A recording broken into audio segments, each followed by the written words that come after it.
Bum bum bum bum bum bum bum da da da da da da da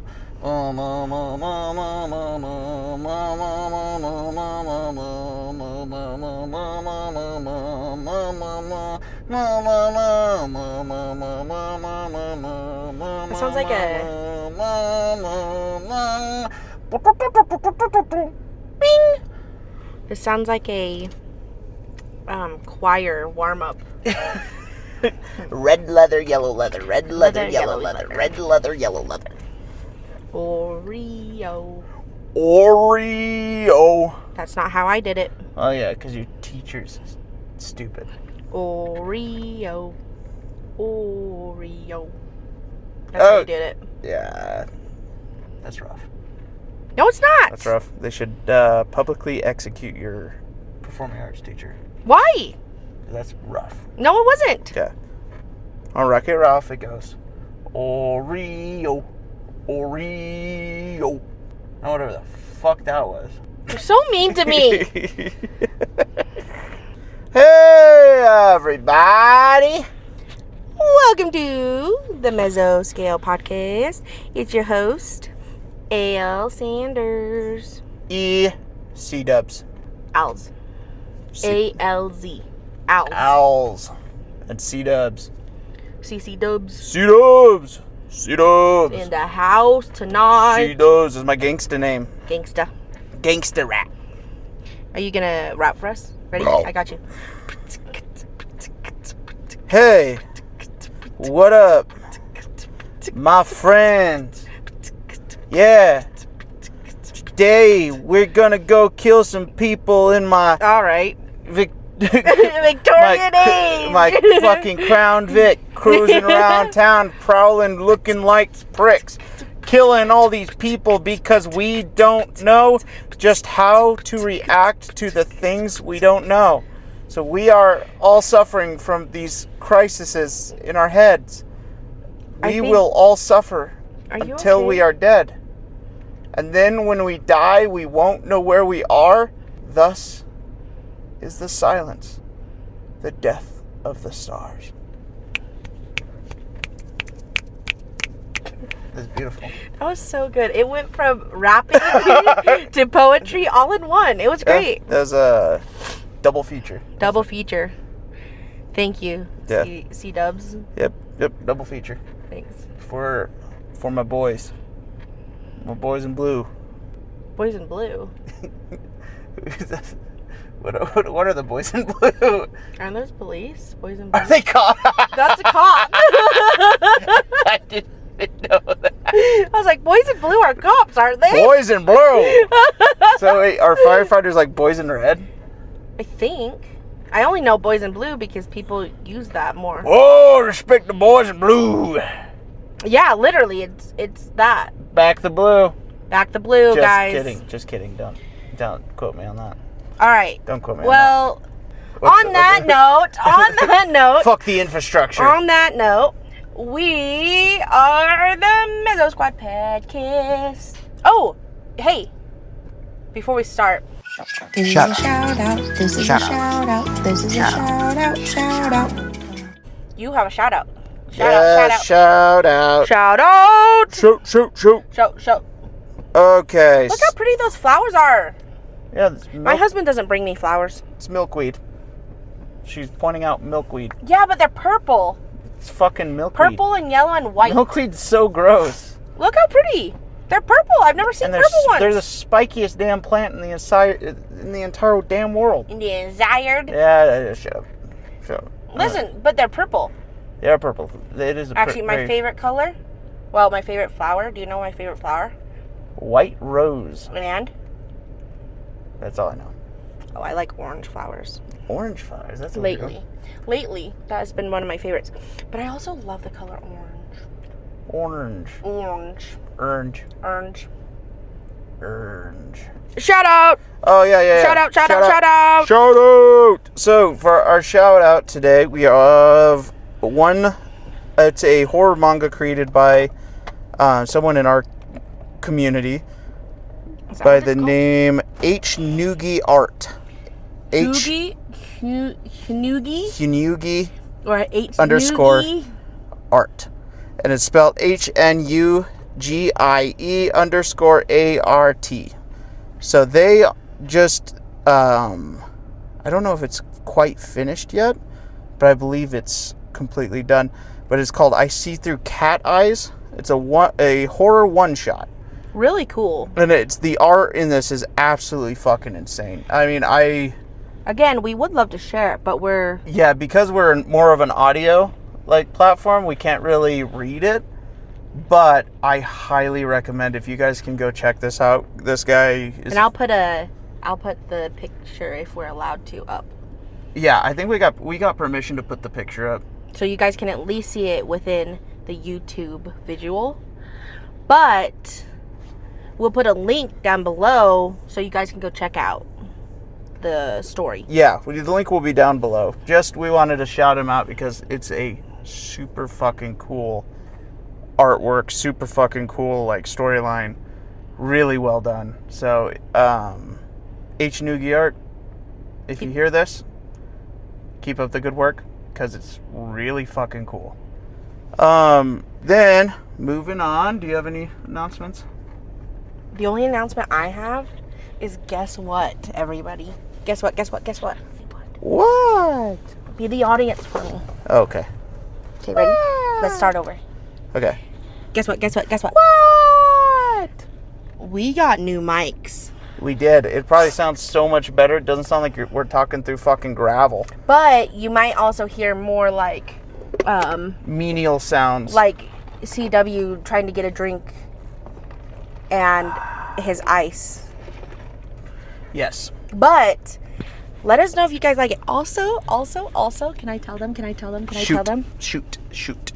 My mic, I have no idea what this is for, but I heard that it's good to have for alright.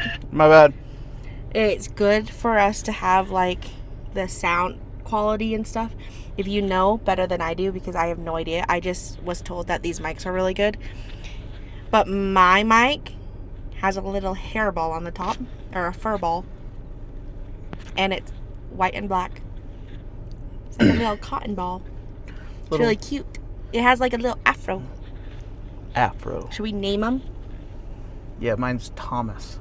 Geraldine. I literally was about to say Gerald. Geraldine. No, I don't want Geraldine. Oh, okay. Anyways, Tom and Harriet. Harriet.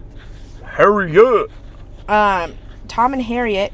Oh, also, Tom has an afro too, but his is black. Yeah, all I black. wanted the black and white one. So anyways, I just want to tell everybody that we did get new mics.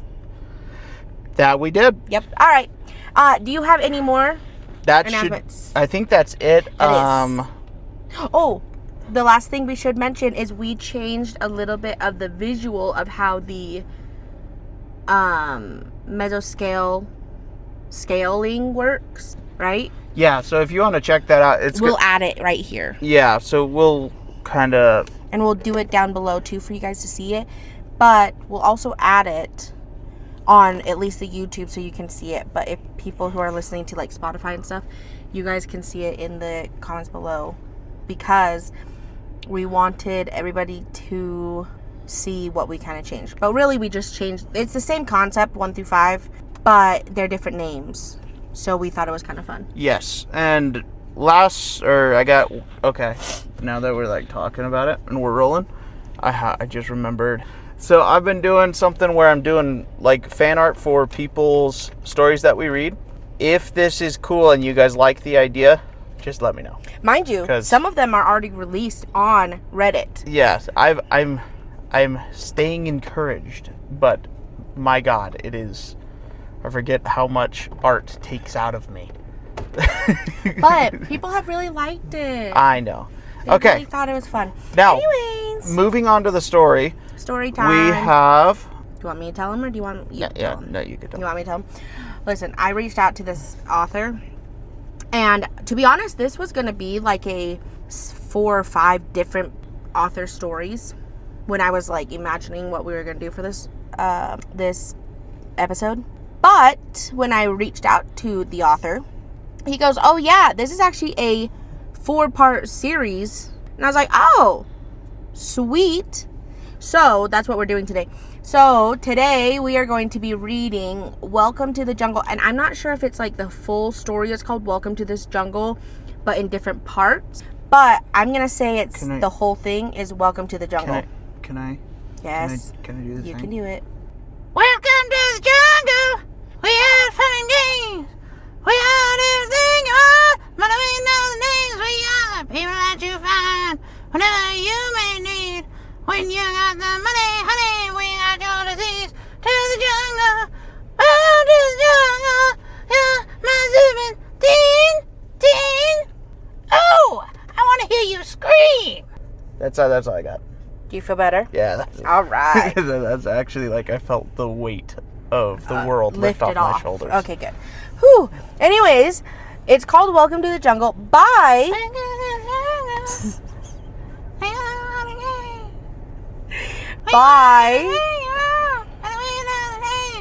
You said you were done. No one's going to know what you're saying.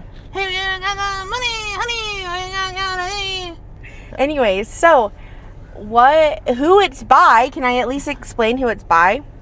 Yeah. It's by Mr. Adachi, 2007, Mradachi, 2007. I don't know if that's how you pronounce it. It looks right. Mr. Adachi. But I like it, so I'm going to keep saying it. He also said that he also runs a subreddit called Tales from Midnight. So if you guys from Midnight.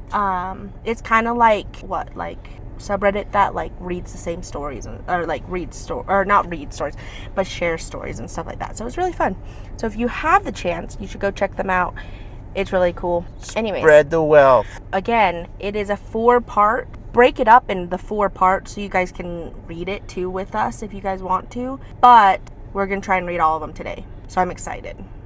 I'm stoked. There's also, I also picked this for you, CW, because there's a lot of dialogue.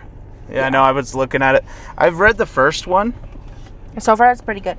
Yeah, and I really like the first part. So, all right, without further ado, Welcome to the jungle. by Mr. Adachi, 2007.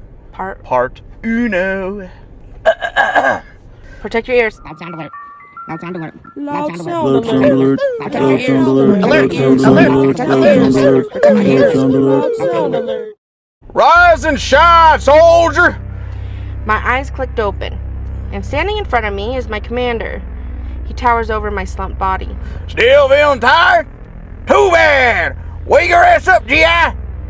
I guess I better listen to the jackass. I shift my back, sit up straight, and hear a loud, wet pop. I look up at him and give him a sly grin. Morning, sir. I say with a tinge of sarcasm. Regaining my senses, I take notice of the vast ocean around us. The overpowering smell of the water assaults my nose, causing me to flinch. It takes a minute for my nose to adjust to the salty air that engulfs me. The waves knock the landing craft around with a violent force that makes me upchuck slightly. The others take notice of my seasick state and snicker.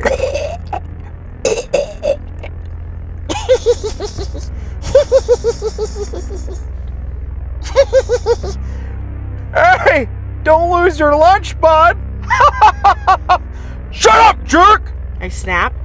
I'm tired of dealing with these 3 boneheads. Have been for the last 6 months. But at the same time, they're like family, so I can't really hate the guys. We've been through the worst of it. We've seen everything the enemy has to offer. Things that would make the average man turn the gun on himself. Things that would shatter morale like glass. Thankfully, we're not average men. We're soldiers. Trained killers. Heroes? Sure. Martin shouted. For some reason, he sounded confused. What is it, Martin? My commander barked. He wasn't the type of man who liked questions. The map says there should be an ocean in front of us, right? What are you yapping about, GI? My commander, keeping his balance on the shaking vessel, stomped towards Martin. Before he could go on an angry-filled rant, he paused. His face went from a strawberry red to a sickly white. I turned my head to get a look at what they saw. I felt my blood run ice cold. There, in front of us, was an island. How? We mapped out this route before we even thought about boarding this rust bucket. How? Martin steered us in a different direction, away from the mysterious island, and we thought we were in the clear, back en route, until 30 minutes later. There again, like a pest, was the island. By this point, we were beyond confused, and our commander's patience began to run paper thin. Martin, you goddamn bonehead! Do you know left from right? You must have a special talent for messing up simple directions. I could tell my commander was just as confused, but didn't want to admit it. Was he scared? Could the man who makes himself out to be made of iron actually feel scared? Hey, sir, we're wasting gas at this point. I think we should, head toward the island. Nixon chimed in, finally speaking up. My commander pondered for a moment before letting out a quiet sigh. Martin, take us toward land. The ship dragged on the sand before stopping. We made landfall, which meant our time of tense relaxation came to an end. You could never be too careful with the enemy. They were tricky. They could be on you in a heartbeat before you even were able to cock the bolt of your rifle. So it was better to be alert and keep your eyes peeled, like a predator does when it hunts. Hopping off the landing craft, my feet hit the sand with a hiss. All right, let's find a place to set up camp for the night. We stared at the commander with blank expressions of pure exhaustion. Stop being a bunch of sissies and move! After a cascade of groans, we made our way inland. The army of trees engulfed us as we went deeper and deeper into what seemed to be a jungle. However, something felt off. Usually, even during the most violent conflicts, you could at least see birds or catch glimpses of them. They were hard to miss, after all. Even a blind man could see the colorful birds. However, for some reason, none were to be seen or heard. This, for some odd reason, didn't sit right with me. I gripped my rifle harder, causing a blister on my hand to tear open. You alright there, bud? Nixon asked in a hushed voice. I turned to look at him and saw he had the same look he always did. I swear the man would still smile if he met the devil himself. Not wanting to sound scared, I steadied my voice. Yeah, just this heat's getting to me. I hear you on that, he responded, his smile growing wider. We walked in the humid jungle for what felt like hours. My body was soaked from head to toe in sweat. The exhaustion I felt before was worsening by this difficult hike. We finally stopped walking when we found a clearing in the forest. The clearing was almost alien in nature. Instead of a rough patch of land surrounded by a jagged tree line, we were met with soft grass and a tree line that encompassed us all in an almost uniform fashion. Finally, air that doesn't smell like salt and fish. Martin shouted. Shut your trapty eye! We're in an unknown area, and that means the enemy could be in the trees waiting for a bonehead like you to mess up. My commander barked. I could tell he was deathly serious, and I knew the man was correct, because if you were captured, you weren't going home. Not even a piece of you would be found. Nighttime came, and so did the dread that had been secretly building up within me. Nighttime was when they loved to hunt. It was the time they could pick off your comrades like flies, and of course, I was assigned to night watch along with Nixon. I could tell he didn't feel the fear I felt. Like I said, the man could run to hell and back like he just went on a picnic. Jeez, you thought the night would cool things down, but I'm still sweating like a hog, Nixon said, wiping his brow. Yeah, I hear you on that. I said, trying to make some semblance of a small talk. Hey, you remember that time when Martin almost blew himself up? The moron didn't throw the grenade far enough and, well, he learned a hard lesson that day. Yeah, I remember. I don't think I've seen the commander that angry since then. Hours passed and still no sign of any unwanted visitors. No tree branch snapping, no leaves rustling. Nothing. At this point, I was sure we were alone on this island. I'm gonna take a piss. I'll be back. Nixon made his way toward the tree line. As he headed back, a loud snap burst out. I watched Nixon fall over and lay on the ground. His screams quickly went down in a sickening wet gurgle. Wake up! Wake up! We're under attack! They got Nixon! He's dead! They killed Nixon! I screamed at my commander and Martin, pleading for them to wake up. I ran towards where I set my rifle, cocked the bolt, and turned around to face where our enemy hid. The other two followed suit, and we turned our sights to the tree line. Gunshots rang out on both sides. When they fired, we hid behind a couple of large weathered rocks, the only cover we had. And it wasn't going to hold forever. We ate through our ammo supply quickly. Bullet after bullet rang out in the air, neither side gaining anything. That was until we heard a familiar scream. It belonged to Nixon? Alright, That was part 1. I enjoy it. I did too. Because I enjoyed the, like, sort of ethereal... I think you just wanted to do the sound effects. The sound effects are fun. But I enjoy the sort of ethereal draw of the island to the people. Yeah. Sort of they just keep showing up, and it's like, why are we here? You know, like, they can't figure out sort of the reasoning as to why it just keeps bringing them over here. The enemies being there is also kind of a fun effect, because it's like, for all we know right now in this story, that the enemy doesn't even know what's going on. How do you know if the enemy's even there? What if that was Nixon? It could have been. But it could be, what I'm saying is, like, they're drawn to this island, and who knows if the enemy was also drawn to this island. True. And so they're kind of in this weird situation where they got to figure out, A, if it's the actual enemy that they're fighting in the war. Yes. Or B, some fucking weird-ass creature because the island just drew them in. Yeah. So I like that. I like that effect. I'm having fun with it. Me too. I think the suspense of not knowing is kind of fun to have. Yes. I like that. Okay. The Horizon, part 2. Welcome to the jungle! The Horizon, part 2. I would like somebody to make a count of how many times you sing this song in this episode. And then please comment down below, because I would love to know. It's going to be a lot. Yeah. Anyways, can you tell the title one more time? Yeah. Welcome to the jungle! The Horizon, part 2. Nixon's howling... What? Nixon's howling immediately caused both sides to cease fire. What the hell? You said he was dead. Martin barked at me. Explain yourself now! My commander spoke in a voice teetering between anger and confusion. How could I explain how the man, no, the friend I claimed I had seen die, was still among the living? For damn certain he was dead. I saw the bullet pierce his neck, ripping straight through it. I knew what I saw, what I heard. There was no mistaking that event, no matter how sickening it was. I know what I saw. I said, unsure if I was telling myself the truth. Do you? Do you actually know what you saw? Cause what I heard just now says you're full of horse shit.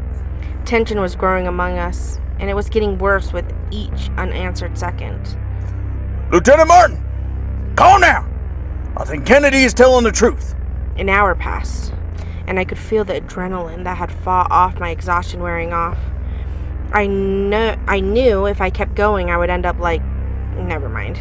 And it wasn't just me who was on the verge of collapse. My commander and Martin had been fighting the urge to return to the peacefulness of sleep. But peacefulness and relaxation in our current predicament would get you killed. Or something far worse. Commander, what do we do? The enemy hasn't returned fire in an hour. And shouldn't we check on Nixon's current condition? Martin looked over at our commander with the look of a scared child. Shaking off his drowsiness, my commander stared back at Martin as if the answer would pop into his brain. Martin, we're not sure where the enemy is, and we don't want to end up like... Just say his fucking name. His name was Nixon Smith. He's not a nobody. He was a fucking hero. My commander had a look of shock and sadness at the sound of hearing Nixon's full name. Soldiers, we are to head toward the shoreline and attempt to call in for backup.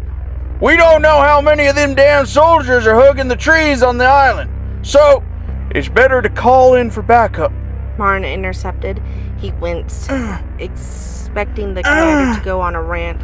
Instead, the commander simply nodded, and we headed south, back toward the shoreline.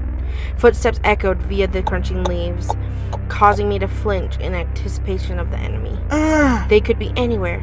Everywhere. Hell, they could be under our own very feet if they were dedicated enough. And I wasn't alone in this intense feeling of paranoia. Martin's eyes mirrored it as well. I saw he was just as scared as me. I was told to never show cowardness when faced with the icy embrace of death. We all were. But it wasn't possible. No sane man would openly welcome death. And if he did, he was either a damn fool or a batshit crazy. How close are we, Martin? Silence. Our commander asked once again. How close are we, soldier? Martin jumped, fumbling for his words. We should be close, just past those trees. I looked to where he was pointing and saw the familiar brightness of an open land. As if a curious child took over my body, I sprinted toward the glow.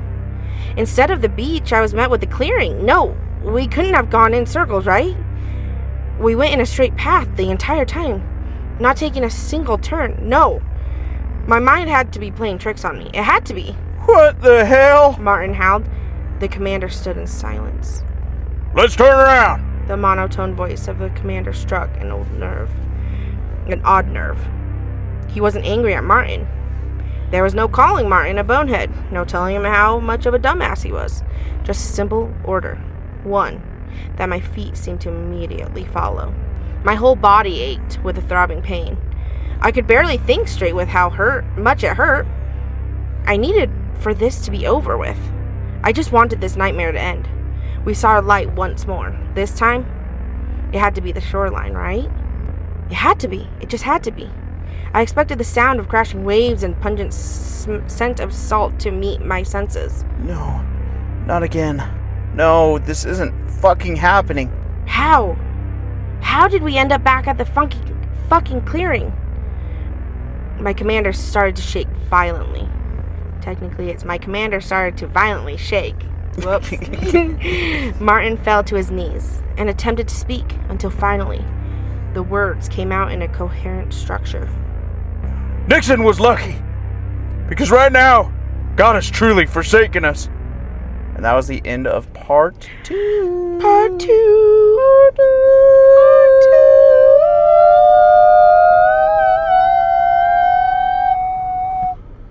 Alrighty, so what do you think so far? So far, I think it's pretty good. Yeah, so far I'm falling. I'm pretty locked in. I will say I am locked in, and I like the fact that it's still kind of keeping you on your toes. And I do like the sort of... And I'm also glad that they kept Nixon. Yeah, a little bit. I do like the chunky dialogue, because I feel like it adds to it. Mm-hmm. Like calling people boneheads and stuff, you don't really hear that very often. Yeah. And so it's like the silly insults and stuff I think are adding to sort of this tense structure. Yeah. Of it's like it's not a playful environment anymore. So when he stopped calling people like goofy nicknames, it's turned into more of a like, oh shit, like what the fuck's gonna happen? Yeah. You know what I mean? So I'm curious to see where this goes, because I'm sort of getting like this Uzumaki vibe from it. Kind of like when they're walking away from the village, they're like, we're gonna leave the town, and so they're walking, and then they're like, fuck, like we're literally right back at the town. Yeah. They just show up right back at it. You know what this reminds me of? What's that one movie we watched that they were in that same like neighborhood and they were trying to get out? Vivarium. Yeah, if you guys haven't seen that, that is a good movie. This is what it reminds me of. That's fair. I feel like that's a pretty just reaction, because I think the hard part... Like, it's not exact, but it's definitely the feeling of it. I like the war feel, because you don't see a whole lot of war horror. Yeah. And there's plenty to go around. There is. I've heard so many stories from like Vietnam, where they used to play ghost sounds and shit to like scare the shit out of the Viet Cong. Just there's so many.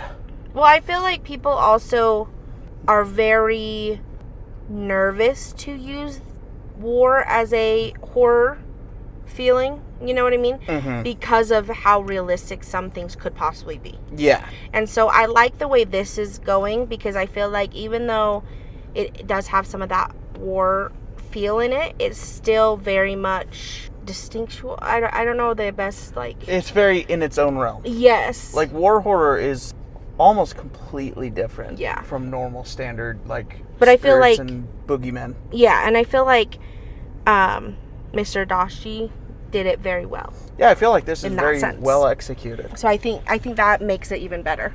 Okay, let's keep moving along. Part 3. We're going to the jungle. Fatigue. Martin started to sob uncontrollably. His breathing turned into heavy gasps. Martin, calm down. I said, trying to keep my own emotions in check.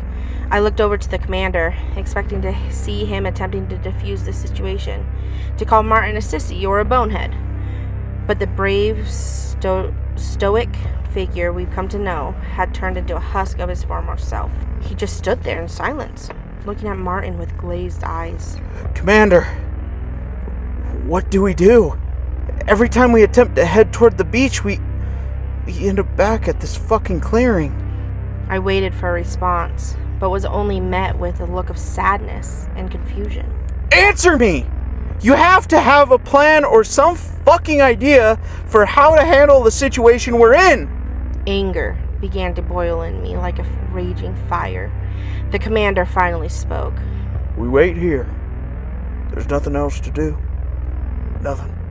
The moment he spoke those words, Martin stopped his sobs and looked up at the commander with a look of venom in his eyes. What do you mean, wait here? Huh? You mean to tell us that waiting here with our thumbs up our asses is a good idea?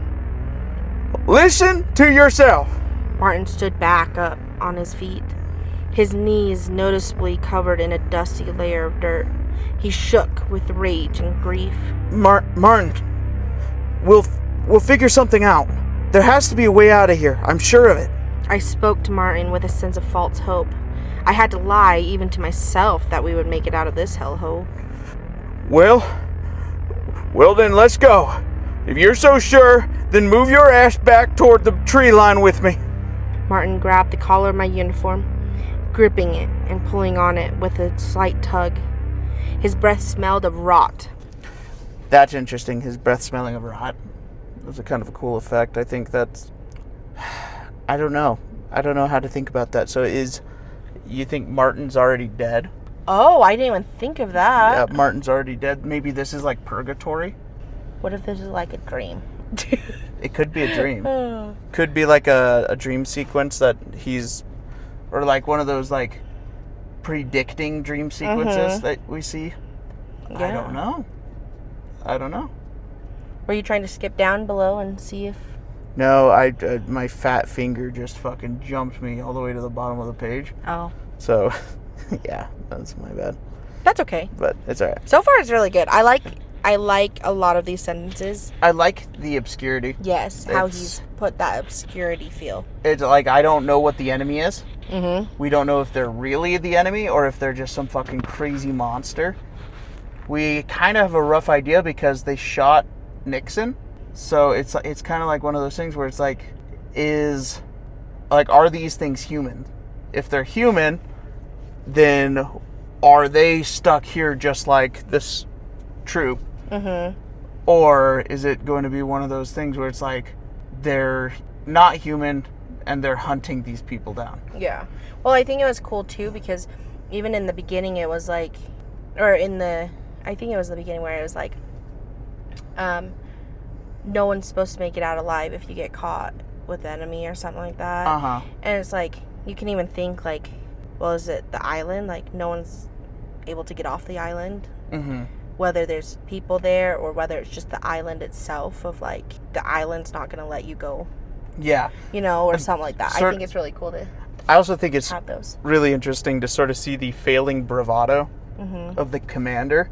Because it's like, these soldiers are relying on him to make a quick, punchy decision. Mm-hmm. And so he's not, because he's fucked up right now. He's mentally trying to cope with where he's going. Yeah. And so I think that's a very interesting turn, because now their sort of sentinel in the wind, or sentinel in the storm, has kind of collapsed, and so now they're relying on each other rather than their commander. Yeah. So I'm curious to see where this is going to go, especially with Martin starting to spike up. And Well, even the commander's just like taking a nosedive of not wanting to command. yeah. So I think it's really interesting to see that. So I think this is my prediction. I think something's going to happen where Martin's going to lose his shit.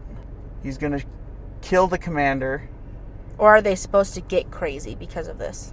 Maybe it's a slow... Like, what if it's like this slow... psychological... Yeah, I was going to say, what if it's this slow psychological thing where either you have to take out your other, like, whoever you're with, because you're going crazy? I don't know. Something like that. I don't know. I think that would be really cool to see, though. Okay. Well, jumping back in. Martin! My commander finally spoke in an authoritative tone. Martin let go of my uniform and balled his fist up. You listen to me here, soldier. You are to remain here. Oh. Hey, what? Starve myself to death? For fuck's sake. Do you even think about the words that come out of your mouth? Or are you too busy pretending to be this hardened, heroic man who in reality is just as scared as a fucking kid? Martin's voice oozed with venom. He was right. The commander was breaking under the pressure. He was losing that touch that would make a soldier straighten up with the snap of his voice. Martin could see that, and new orders were practically subjective now. Martin, calm down. Think this through. It's no better to go off into the forest just to circle back to here. Sorry, really quickly. I think that's such a cool add-in that they added in this story where the commander, because you hear a commander, you're like, he's the one who has to be the strongest one, has to be the commander of everything. And the fact that he's falling through, I don't know. I thought it was really cool. No, it's that failing bravado thing I mentioned earlier. Yeah. Where it's like, hey, Yeah. oh, you're not the commander. Yeah. I don't know. I like, and again, I know I'm just playing off what you just said, but I think it's just such a cool effect that they added in that. I agree. You know what? You two sit here like stubborn fools. Oh, goddamn. You sit here like the stubborn fools you are and starve to death.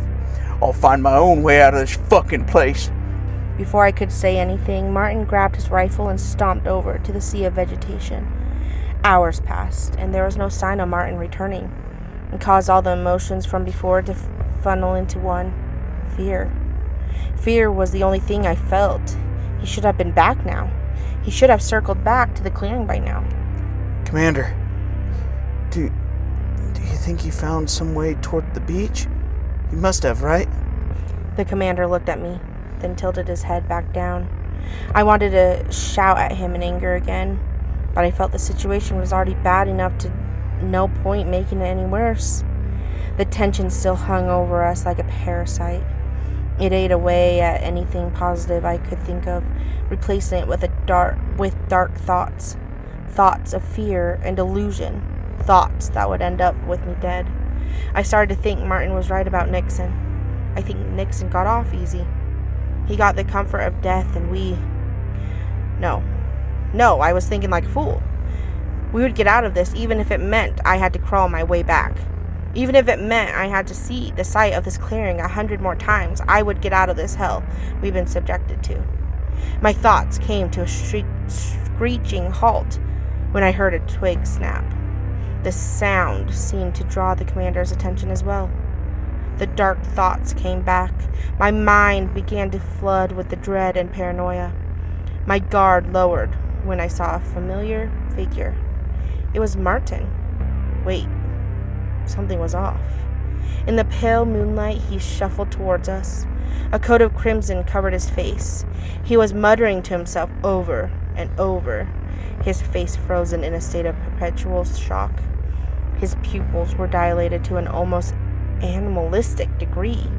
My commander took note of this, and his old self seemed to break through. Martin! What happened, soldier? Martin didn't react. He just kept walking and muttering to himself. Soldier! Look at me! What happened?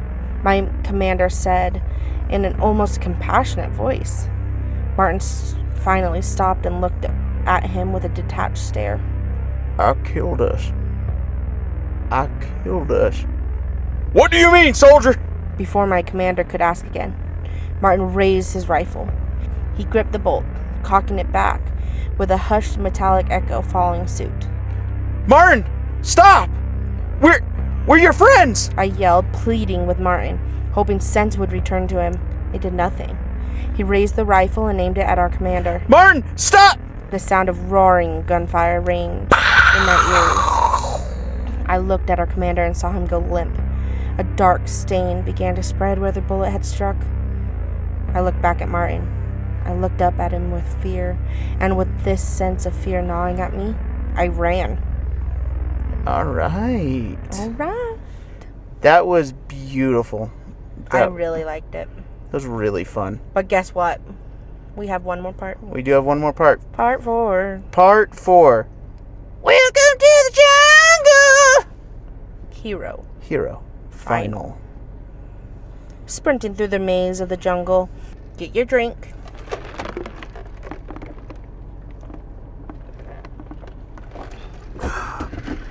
Delicioso. Delicioso. Was it delicioso? That it was. What do you think will happen? Oh, predictions? Mm-hmm. I don't know, because I don't really know where this is going, to be honest, but in a good way. It's not like I'm not lost, but I just... It's more like hooking. Yeah. Like you're hooked into this? I think my predictions are all going to fall flat. Because, so the commander's... Really? Yeah, the commander's dead, and Nixon's dead, and Martin's lost his shit. So either Martin's going to kill the main character, or the main character is going to find a way to escape off the island. But those are both so broad. Like, I wouldn't know how, I wouldn't know why, I wouldn't... Yeah. I have no idea, like, the intimacies behind those predictions. Yeah. The how, the why, the when, the where. Yeah. So, I think... I don't know. I really don't. I'm really locked in, though. You know what? I guess it's a good thing that we have part 4 to read. Part 4. Part 4. Welcome to the jungle! Our editor's gonna hate We're us all gonna die! tonight. Sprinting through the maze of the jungle, exhaustion clawed at my head. I felt as if I would pass out at any given moment. A moment I needed to prevent, because if I didn't, I would end up just like the commander and Nixon. A nameless corpse. A nobody. I just needed to keep running, and maybe I would end up back at the beach. My legs began to give out. No, not now. I needed to keep running. It was my only chance, my ticket out of here. I had to ignore the aches that crawled through my muscles. Excuse you. I just had to. Did you? Did you really? I just had to. Did you? Yeah. I was in my, like, mojo of, like, I thought it felt like, passionate, you know? Yeah. And you just ruined the moment. My bad. So, I'm gonna redo that part. Okay. My legs began to give out. No, not now. I needed to keep running. It was my only chance. My ticket out of here. I had to ignore the aches that crawled through my muscles. I just had to. A loud crack rang out, bringing my attention to a tree large enough to hide and shield my figure. Practically on all fours, I made my way towards it, damp dirt covering my hands as I did. Finally, hidden behind the mass of timber, I attempted to catch my breath, forcing only small gasps to remain quiet. Sweat with tingles of dirt dripped down my face, causing a stinging sensation in my eyes. What felt like hours passed. I was barely able to stand, having to rely on the rough bark of the tree to keep me up. The only thing keeping me truly awake now was the occasional sound of gunfire. Martin was still out there wandering, searching for me. No, that wasn't Martin. That was a shell who took the name of Martin. It was... Martin was... Sharon. Sharon's ghost. Why do you always have to be rude to Sharon? I thought we liked Sharon. She's seeking justice. Justice for Sharon. Justice for Sharon. Now she's going on a murderous rampage. Wow. It's my prediction. That'd be crazy if it came out. That would be crazy. It's just Sharon. Justice for Sharon. Justice for Sharon. Martin was what Nixon and the commander were. Good men who proudly put their lives on the line for the greater good. They were heroes. Okay, hold on real quick. This just reminds me of what we were watching yesterday. We were watching The Purge, the first Purge. And it was so funny. Because they have this dude tied up to a chair. They're about to fucking just kill him. And they pull out, like, he's wearing a necklace, so they pull out his necklace. And they go, oh my God, he's a veteran. And it was, like, so out of pocket. And it was like, we were rolling. It was so funny. And it was like, whoa. We're terrible people. It's like, dude, you tied this random homeless dude up, and now you're stabbing him with a letter opener, and you feel bad now because he's a veteran. But you didn't feel bad before? He's like, he has no past aside from who he is currently. Wow. So funny, dude. Oh my God. Oh, yeah, that was a good one. All right, go ahead. Sorry. Finally getting the courage. Oh, finally getting the courage to peek around the tree, I looked around only to hear gunfire once more. Only this time it came straight towards me. Wood splintering and flew in every direction. Sawdust now mixing with my sweat. Before I could begin to run again, another gunshot rang out, forcing me to stay in place. I timed the next gunshot. 1, 2. Now, the moment I heard it, I tackled Martin. Attempting to pin him to the ground, I gripped one of his soldiers and forced my right knee to push down on his sternum. He made no attempt to communicate with me. The only things that escaped his mouth were grunts and growls.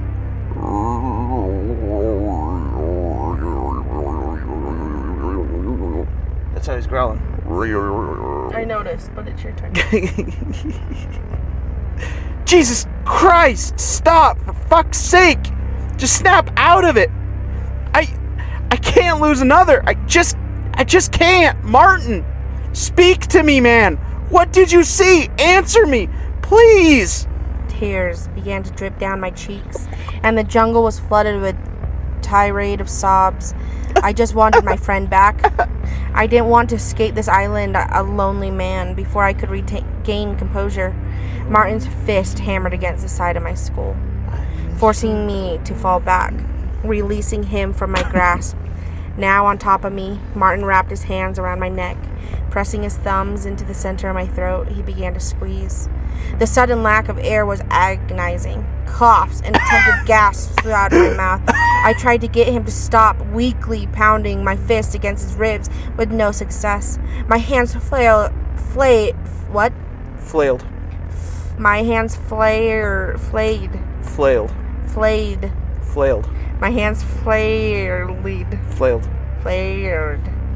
around, searching for something, anything, to get him off of me. That's when I felt a jagged object poke my palm. Ow. Darting my eyes to see what it is, I gripped it, and with one swing, he was off of me. I climbed on top of him, tears once again streaming down my face. I raised the jagged stone above my head and slammed it down onto his face over and over, not letting up until my senses came back. I looked down at what I had done in horror. He just got caned. Where is Martin? I am not my brother's keeper. It's like, it turns into like Genesis. Just read the next part. and then Kennedy was thrust down to hell, cursed to walk the face of the earth for all eternity. All right. Well, I thought that was fucking hilarious. So. It was. No, Martin, buddy, come on, don't do this to me. You bashed his fucking face in, dude. Yeah, I was gonna say, he can't say shit. Like, I know he was trying to kill him, but like... It's just super delusional. Yeah. Oh my God, who did this to you, Martin? Oh, I'm gonna kill him. There's blood everywhere. Martin, who was the guy who did this to you? Just give me his name. This is Lee Harvey Oswald. He's the guy that assassinated Kennedy. Oh, I was like, what? Don't fuck with me. Come on. Wake up, man. I fully lost composure and sobbed uncontrollably. I was alone. What felt like days passed. I wandered through the jungle with no sense of purpose. I hadn't seen the clearing yet, so maybe I was on the right track, or maybe I was just fucking with me. Hold on. Okay. He's doing the Cain thing. He was forced to walk the face of the jungle for killing his brother, Martin. Oh my gosh. That's a... Is that your... Yeah, that was a prediction. Okay. Any thought of hope was replaced with flashes of grief and anger. I saw light beaming from the horizon. No sense of excitement came from it, though only bracing for the inevitable. As I drew closer and closer, I heard a noise that seemed to snap me out of the trance. The sound of waves crashing onto the shore. I hobbled over as quickly as I could and fell to my knees. Sand! It was beach! I had finally made it out of hell.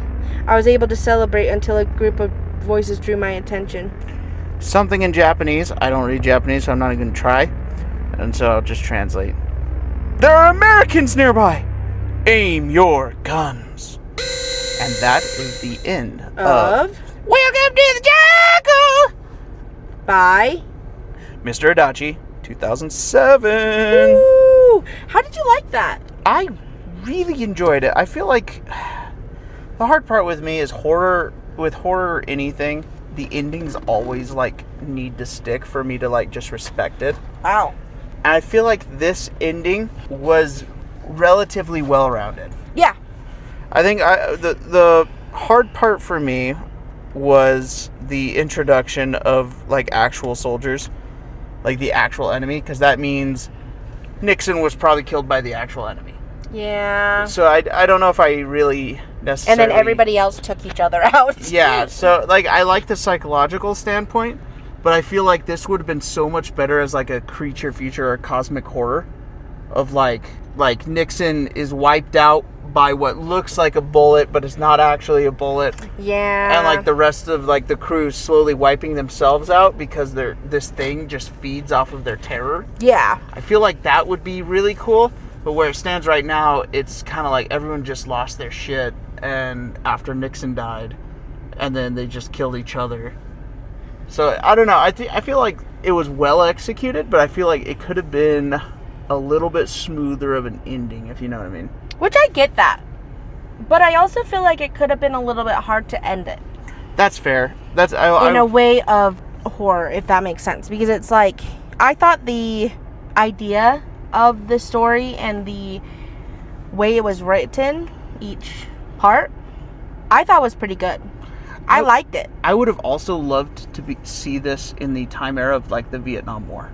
Now that would be cool. And the reason why I say this is because in Japan, or in World War II when we were against the Japanese, don't get me wrong, there was some horrible shit that happened.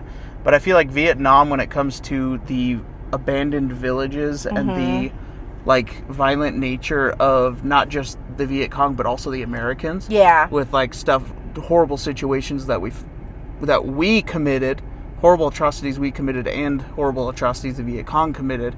It was like My Lai, stuff like that. Yeah. Or I feel like it would have added to that like mystique of, or that sort of taboo topic of the Vietnam War because of everything that sort of took place during that time period. And I feel like if he honed in on that side rather than World War II, but at the same time, I don't think it took away from the story, if that makes sense. I think it would have added something a little bit more tangible to the story. Yeah. Which I get. I understand that. I think it's hard, especially because I'm not like a history That's fair. person. But I think it was a great storyline. I think it was written very well to me. Oh, yeah. Honestly, like the way certain lines were, I guess, like how he wrote it, I thought were great. I think there are stellar choices in this story. But I definitely do agree with the ending. I wish it was a little bit more rounded off a little bit. I agree. But with that being said, what would you rank this on the mesoscaling? I would say, if I were to have to give this the score, I would say I'd give it a 4. Why? I think because it was is a very standout topic, and it really drew out what it means to be horror. There were a few spots where it was like kind of the not the dialogue, but the actual storyline was a little chunky. Yeah. But I think overall it was a very well executed story, and I think the topic itself was really fun. But I feel like the critiques that we have, although some are more stylistic, some of them are valid. Yes. You know what I mean? Like I some of the things I also wish kind of happened. I wish there was more soldiers added to it to kind of increase the body count, because we have 4 soldiers, each one sort of drawn on each other. I feel like if we just added 2 more bodies to that count, it might have been a little bit more drug out, which would satisfy me a little bit more. Yes. Than kind of this, like, well, someone was killed by the enemy, then someone was killed by a crazy person, and then the crazy person was killed by our narrator. I would have loved a little bit more of, and I know, like, why we don't know why he was crazy, what really happened. Oh, yeah. But I also am like, I do wish there's a little bit more. I feel like... But I understand why they didn't. Well, I feel like I would love to know more if he didn't add the soldiers at the end. Yes, I think that's what I'm saying. Yeah, I think him adding the soldiers, the Japanese soldiers at the end, kind of killed the wanting to know more. Yes. And sort of transformed my curiosity into sort of like a... I guess it's just, they just went crazy. Yeah. You know, my rational mind. Whereas if he didn't add the Japanese soldiers, he shows up, the beach is completely empty. Yeah. That would be fucked up. It would have added a little bit more like, oh, yeah. What now? You know what I mean? Exactly. Like, but now we know Nixon was probably just killed by Japanese soldiers. You can kind of infer to what the timeline of that, everything, Exactly. versus like, oh, more of that suspensefulness within the story. Yeah, because I think, like, even to the extent of, like how the characters were driven out of the safety of the beach could have been turned more cosmic, in the sense of, like, they're driven from the beach because people are, like, this monster shoots at them with random, or, like, mimics gunshots and stuff, or something like that. Yeah. Where it's like, we need to move inland, and then inside, while they move inland, it's sort of, it starts picking them off slowly, or driving one of them crazy, and then there's nothing tangible at the end. I think it should, that's just my opinion, though. Yeah. I don't know. I get it, though. I think this was a great story, though. I really do. I would read this again. I agree. I would probably give it a 4.2. Okay. Just with the points that we've both been making and stuff like that. I think I would love to see a little bit more within it. But overall, I think it's a great story. I would totally read this again and be happy with it. Yeah. So, Mr. Adachi. Great job. I want to read more of his stories. And I also would love to hear your, like, Mr. Adachi's point of view of why he wrote it, more about the story, if there was any background on writing this story. Yes. I feel like I think it would be really fun to hear. I would love to see sort of the reasoning behind it. All right. That's how you My sound. husband makes fun of me Yeah, that's so how you much. sound. Whenever you're at we're about to record, you always go. All right. Oh yeah? How do you do it? Alrighty. This is you. Alright. Alright. I'm Patrick. I guess. Not very nice. All right. Well, Welcome to the Jungle was great. Yeah. So I'm happy about that. Our next story that we got lined up is by Macaroll_165. Is it mackerel like a fish? Yeah, it is. It's the fish of the sea. Is it the fish of the sea? No. Oh, I was going It's to the say, fish of our sea. what is the fish of the sea, though? Is that like a shark? I think it's tuna. I don't think it is. I think it's tuna. I don't. Of the whole world sea, Tuna. I don't think it's tuna. Salmon. I would be down for salmon. Salmon's gross. You just don't like seafood. Seafood, and I eat it. You also don't like sushi, and it makes me sad. I love sushi. You guys hear that? You hear how high pitched her voice is? You don't want cuties. You don't want cuties. The fact that you can even match my pitch is crazy. I really like cuties. Okay. All right, there's something wrong with my neighbors, and it's Traumatizing everyone. everyone involved. Hey, I was reading it. I know. It's not my fault you don't get a cool song to sing with it. There's something wrong with my neighbors, and it's traumatizing Traumatizing everyone involved. Involved.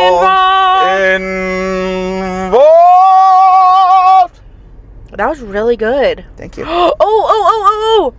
I was reaching out to Mackerel. Mackerel. 165. By the way, Mackerel has a fish of the mackerel, like, Fish of the sea. as their picture. Uh-huh. It's really funny. Anyways, but I was talking to Mackerel. The meso mackerel. And get this. This is actually the first part of apparently a series. So maybe we're going to have to read the series later on. Okay. And put that in a full episode. But I thought this was really cool. Anyways, just so you guys know, it's my piece de resistance. Piece de résistance. Yeah, thank you. Series. Apparently, it's like a whole series, and I want to read it. But for now, we're gonna only read one. Holy mackerel. Holy mackerel! Wow. Anyways, Yeah, I like that. also. They wanted me to reach out. They wanted me to tell everybody. That's what I should say. Okay. Tell everybody that I'm the man, I'm the man, I'm the man. That she wanted me to shout out someone named Sydney. That's their buddy. Yeah. And get this. What? She's an incredible writer too. And she is working on her second book. But if Actually, I do. Beluga. Anyways, she wanted me to, or they wanted me to shout out Sydney, which is their buddy, and is an incredible writer. She's actually working on her second book, and would love if we could go support them. So, I just want everybody to know that it sounds pretty cool. And I'm excited to go see these stories. Also, can I tell you something else about Mackerel? Which I thought Mackerel, I'm so proud of Mackerel for this. Okay. Just this past week, and if I want to be specific, it's at least they shared it on July 18th with us. The YouTuber, hold on, let me pull it out. Oh, Bearded Voices just did a YouTube video on one of Mackerel's stories, The Body of a Cult Leader We Rediscovered Won't Decay. And I thought that was fucking sick. Yeah, that's... So, anyways, I just want to let everybody know you guys should go check those out. And I think you guys would love it. Also, now, there's something wrong with my neighbors, and it's traumatizing everyone involved, by Mackerel 165. Mackerel, mackerel, mackerel, mackerel, mackerel, mackerel, mackerel, mackerel. Have you ever done the round? Here, you do it. Ready? Round. No. Sing the song that you just did. Mackerel, mackerel. No, for real. Do it like how you actually just did it. I don't know. Mackerel. Mackerel, mackerel, Mackerel, mackerel, mackerel, mackerel, mackerel. I know the row your boat one. Ready? Row, row, row your boat gently down the stream. Row your boat gently down the stream. Merrily, Merrily, merrily, merrily, merrily, life is but a dream. Row your boat gently down the stream. Row your boat gently down the stream. Merrily, life is but a dream. Life is but a dream. Do you think they like that song? Okay, yeah. Yeah. Alright. There's something wrong with my neighbors, and it's traumatizing everyone involved. By Macaroni. Macaroni! Macaroni! 165. Harold is a nice guy. He really is. Uh-oh. The same goes for his family, him, his wife, and his son. Not their pets, though, but we will get into that. They are an otherwise nuclear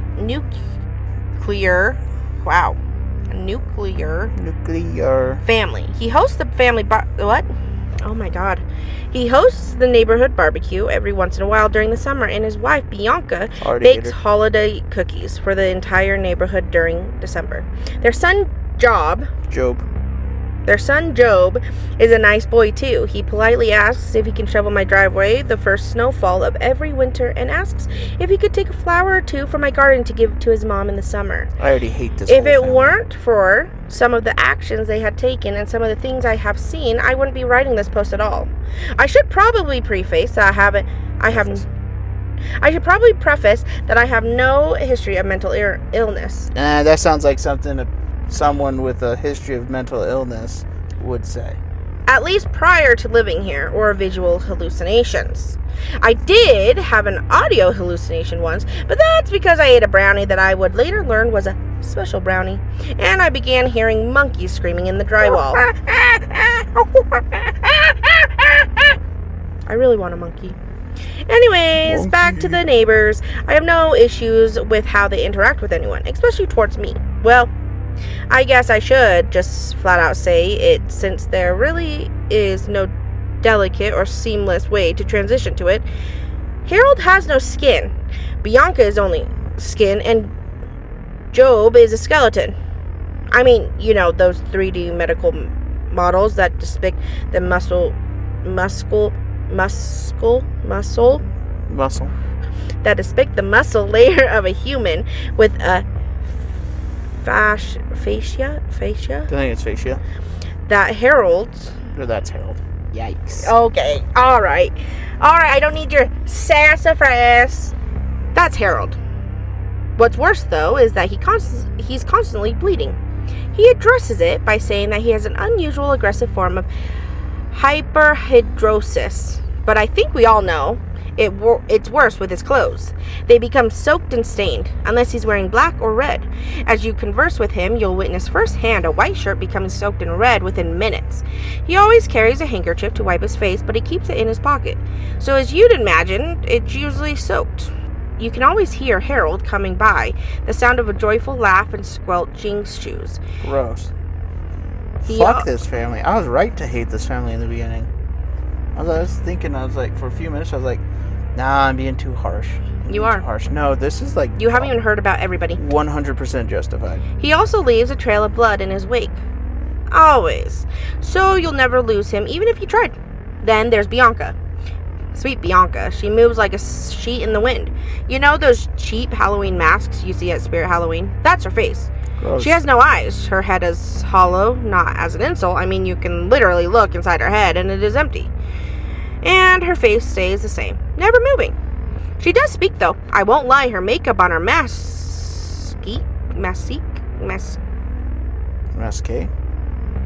face is immaculate.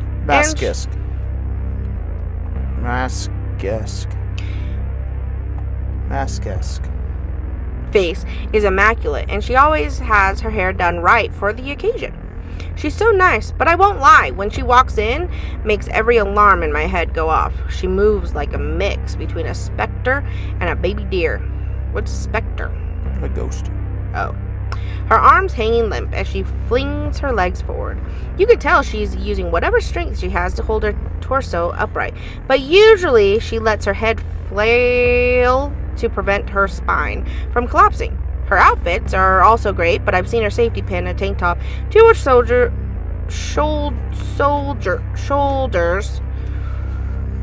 Yikes.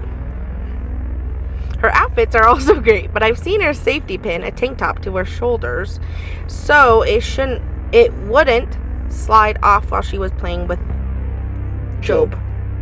It sent shivers down my spine. She speaks in a lovely, sing-songy voice that reminds me of early Disney princesses. Ooh, good. Then there's Job. He's a skeleton. That of a child, since he is one. Duh. Yes. He goes to elementary school. He plays with the other kids, and he's actually quite popular, considering his circumstances, we will say. He's bald, like his dad, and moves almost like his mom, but a tad bit more rigid, and a heck a lot faster. Then there's the pets. They have a dog named Sparky. He's literally just a guy in a cheap dog costume ordered off of Amazon. I will give him that. I've never seen him take off the dog costume, but Bianca and Harold would walk him, and he would walk like any other human, but with a leash. I would now like to recite a conversation I overheard between Bianca and the other neighbor while I was tending to my garden and Bianca was walking Sparky. Good morning, Bianca. Our other neighbor said. Oh, good morning. My goodness, such a beautiful day. Bianca responded happily. Hello, Sparky. I heard my other neighbor say in a voice most people use when talking to a dog. Woof. Sparky said in a monotone man's voice. That was awesome. Oh my. Our other neighbor snapped. Based off the tone of voice I heard in some distance behind me, it leads me to believe that Sparky did either something rude or aggressive. Oh my goodness, I'm so sorry. He's a rescue. Job wanted a dog so bad. How could I say no to my boy's sweet face? I guess I better get moving, but always great to see you. Bianca explained as I assumed she hurried away. Her products, she produces no sound when she walks, so I just use context clues. Their cat, Zoe, is normal, just like a normal... What? Their cat, Zoe, is actually just a normal Sphinx cat. She's an asshole, though. Won't stop getting out and pooping in my yard. So now you know my neighbors, aside from their looks. What's so bad about them if they were nice, right? Wrong. I saw Harold and Bianca having sex in their backyard by accident one night. My bedroom is on the second floor with, unfortunately, a window facing the side of their house, which also includes a view into their fenced backyard. I remember hearing strange groaning and moaning noises loudly in the middle of the night. I looked at my phone on the nightstand, and it was about 3:33 in the morning. All right.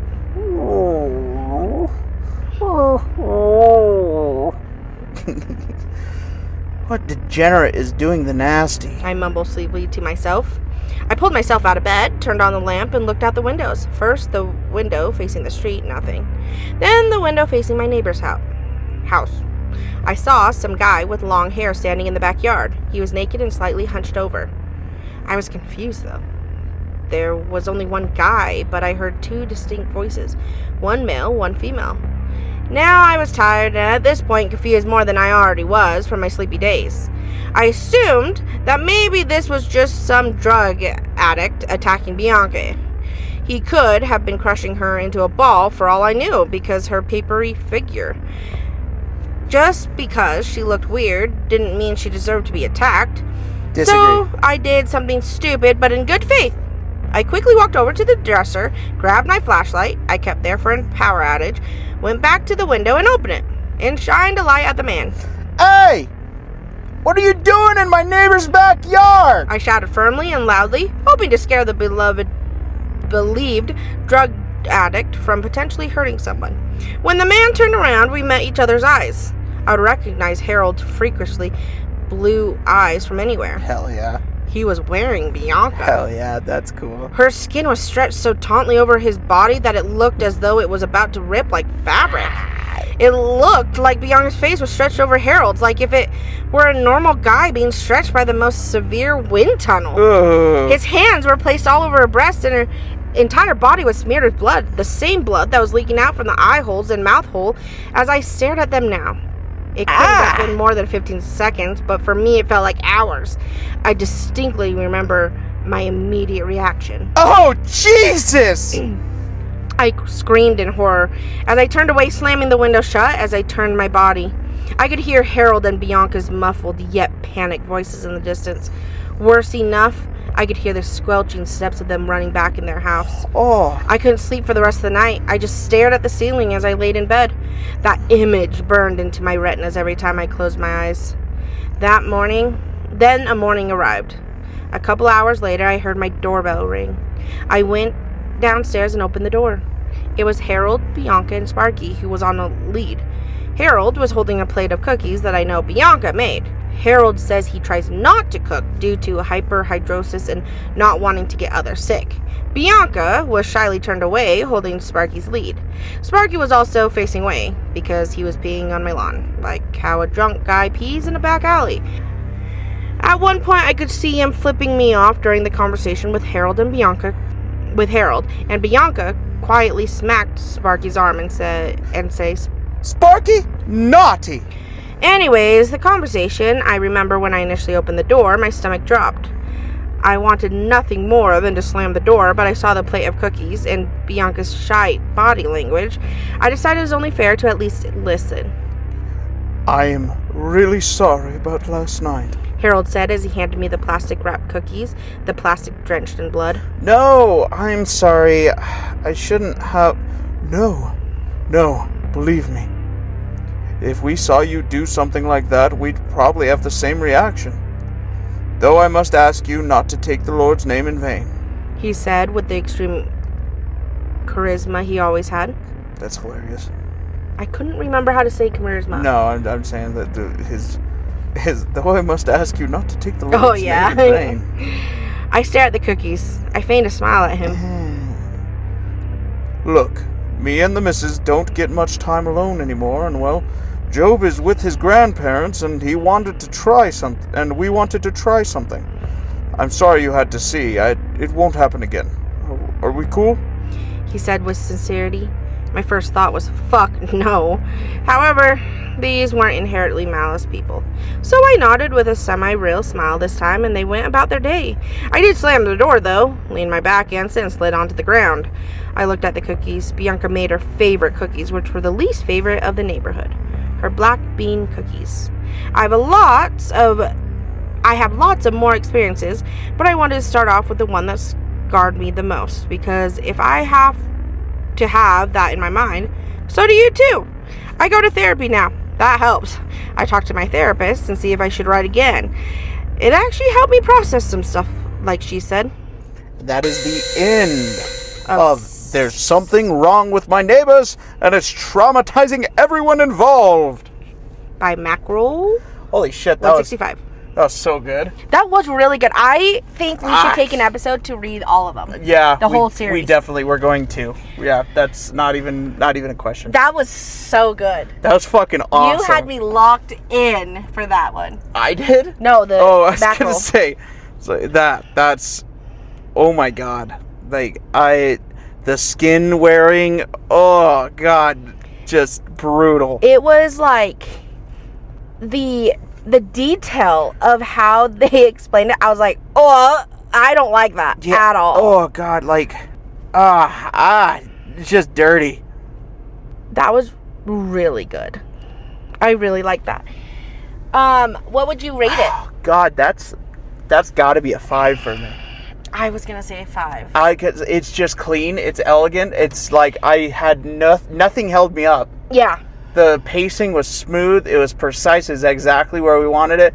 The imagery actually made me cringe. The imagery, like even me reading it, was a little rough to read it. Like that's how good it was. I was shocked. Like when he turns around and like you could just see. Oh, I don't like that. And I'm like, it was like, you know what it was? What it reminded me of? It reminded me of those like lion pajamas that they make, the onesies. And, like, how the head doesn't fully fit over, like, the face. No, you know what this reminds me of? Oh, okay. I gotta draw that. You know what this reminds me of? What? Have you seen those videos of where, like, if the mother, like, it's normally a lot, like, cows or horses or something like that. And the mother doesn't want to take care of the baby, so they try and pair it with another baby. Yeah. And to do that with one that their baby died or something. And so they skin it and put the skin on the other baby for the smells. Oh, I didn't know about that. Well, there's an animal that they do it with. That's I can't think of it. Terrifying. Anyways, literally, kid you not, I don't know what the term is, and I'll look it up just to add in this video, but there's a term that they use. That's what that reminded me of, and the fact that made me think of that was gross, but I loved it at the same time. That was so elegantly done. And the way, I will admit, in the beginning, I was like, oh my gosh, why is there so much detail? Because I was kind of like, come on, get with the story. But then I was like, I'm so glad they added this much detail in this story. Yeah. Because it made the story so much better for me. I felt like it was so clean. I loved that. Oh my God. And like, especially right when he turned around and just that description. yeah, just the fact of like, I can't believe I read that. yeah. To be honest. Like, I could see it the entire time. I would love to see that drawn. Well, guess what? I would Guess you might have to. I'm going to. That was so good, I think. I really like that. That's such a good one to end off on, That too. was. Because, like, I think both of these were absolute bangers. They were. And so it's just like, oh, man, that was a privilege. That was, and I'm excited. No notes. To read the whole story or the whole series on this one, because I feel like we're missing out on so much. Yes. I feel like Mr. Adachi and Mackerel, you guys are legends in the Mesoscale family. Keep up the good work. We're really proud of you. That was awesome. Yeah. That was so good. And thank you guys so much for all your support too. And we always see your guys' comments. What I really love about it too is like watching, like reading the Welcome to the Jungle was more like cosmic horror, cosmic psychological horror. And then you get into like Mackerel's story, and it's like, oh my God, like this is like disgusting. Yeah. And you know what though too is I think it's been fun to not have the same type of genre, I guess, of horror stories it's in refreshing. one, because I feel like it mixes it up so much that it gives the audience and us too such different visions, because even though we scaled both of these pretty high, they're both such different stories, and I think that made it for us. So anyways, we're gonna end it here. Thank you guys so much for letting us read your stories. We're very very gracious, and I am so excited to read more. If you guys have any comments or want to give us actually, you know what, before I say this, Mackerel, I would love for you to tell me what's going through your head when you're writing this, and where did you come up with this story, because your imagery is insane. I will admit, like, that is crazy, and I want to hear more about that. But anyways, everybody, please comment, like, subscribe, share. We'll love to hear more and read more of your guys' stories, and you guys subscribing and sharing our videos, we're able to, or our audios, I guess, we will be able to continue making more for you guys. So thank you so much. If you guys have any questions, again, we are on Reddit. That's kind of where we're mainly on, to be able to reach out to you guys. And we'll see you guys next episode. Thank you guys so much. We're very gracious for you guys. Very grateful. And if I may, and if I might, have one say our mesos tonight. Together tonight. For tomorrow it may be, or tonight we may find, that the mesoscale has infiltrated all of our minds. And without further ado, 3, 2, 1. You've been scaled. Peace. Deuces.